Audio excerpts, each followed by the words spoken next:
হযরত শেখুল হাদিস আল্লামা জাকারিয়া রহমাতুল্লাহি আলাইহি নাম শুনছেন না? তাবলীগের ফাজাইলে আমলের যে লেখক শেখুল হাদিস আল্লামা জাকারিয়া সাহেব কাদলবি নাফারাল্লাহু মারকাদাহু, উনি ফাজাইলে রমজানের মধ্যে লিখছেন এই ঘটনা। এবং আমি হযরত সঈদ আহমদ পালনপুরি রহমতুল্লাহ আলাইহির বয়ানের রেকর্ডেও এই ঘটনা পাইছি। সেটা কি? হযরত পালনপুরি রহমতুল্লাহ আলাইহি বলেন, দারুল দেওবন্দের শেখুল হাদিস সদরুল মুদাররিসিন ছিলেন মুফতি সঈদ আহমদ পালনপুরি রহমতুল্লাহ আলাইহি। উনি বলেন যে আমরা একবার হযরত শেখুল হাদিস রহমতুল্লাহ আলাইহির কাছে দেখা করতে গেছি।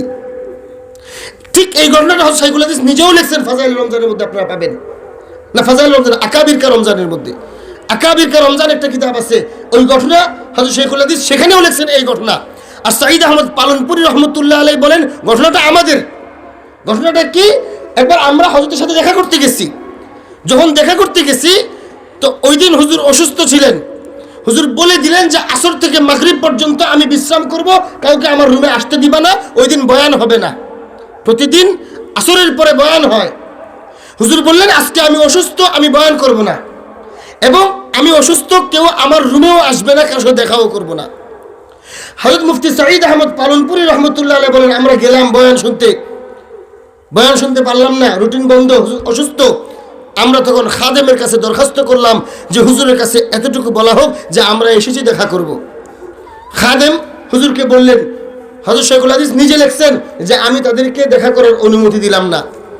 হযরত পালনপুরি রহমতুল্লাহ আলাইহি বলেন এরপরে আমরা দরখাস্ত করলাম যে হুজুরকে শুধু এতটুকু বলা হোক যে আমরা হুজুরের সাথে মুসাফা করব না, আমরা হুজুরকে সালাম দিব না, আমরা হুজুরের সাথে কথা বলবো না, আমরা হুজুরের থেকে কথা শোনার চেষ্টাও করব না।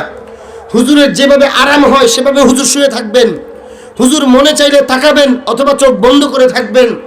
হুজুর সুযোগ হলে সজাগ থাকবেন, সুযোগ হলে হুজুর ঘুমায়া যাবেন। আমাদের কোনো আপত্তি নাই, কিন্তু হুজুরের রুমে বসে হুজুরের চেহারা দেখার সুযোগ আমাদেরকে দেওয়া হোক। হযরত শেখুল হাদিস সাহেব আকাবির কা রমজানের মধ্যে এই ঘটনা লিখছেন। জানেন ওরা কারা কারা?